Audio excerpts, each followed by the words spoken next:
ஒரு அழகான பசுமை நிறைந்த காட்டில் பல விலங்குகள் ஒற்றுமையாக வாழ்ந்து வந்தன.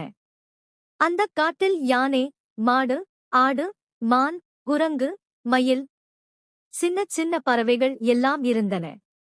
ஒரு நாள் காட்டுக்கருகில் இருக்கும் கிராமத்தில் மக்கள் வீடுகளை சுத்தம் செய்து, கோலம் போட்டு, கரும்பு வைத்து, மிகுந்த மகிழ்ச்சியுடன் கொண்டாடிக் கொண்டிருந்தனர்.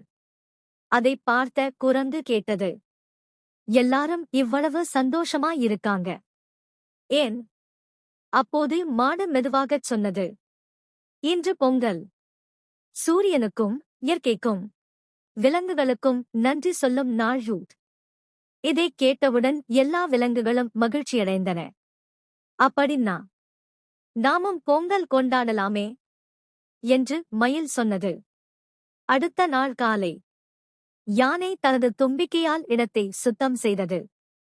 பறவைகள் பூக்களை கொண்டு வந்தன. குரங்குகள் கரும்புகளை சேர்த்தன. மாடும் ஆடும் பாலை கொடுத்தன. ஒரு பெரிய மண்பானையில் பால் ஊற்றி அரிசி சேர்த்து எல்லா விலங்குகளும் சேர்ந்து பொங்கலோ பொங்கல் என்று மகிழ்ச்சியுடன் கத்தின. பால் பொங்கி வந்தது. அனைவரும் கைத்தட்டினர். அந்த பொங்கலை எல்லா விலங்குகளும் சமமாக பகிர்ந்து சாப்பிட்டன.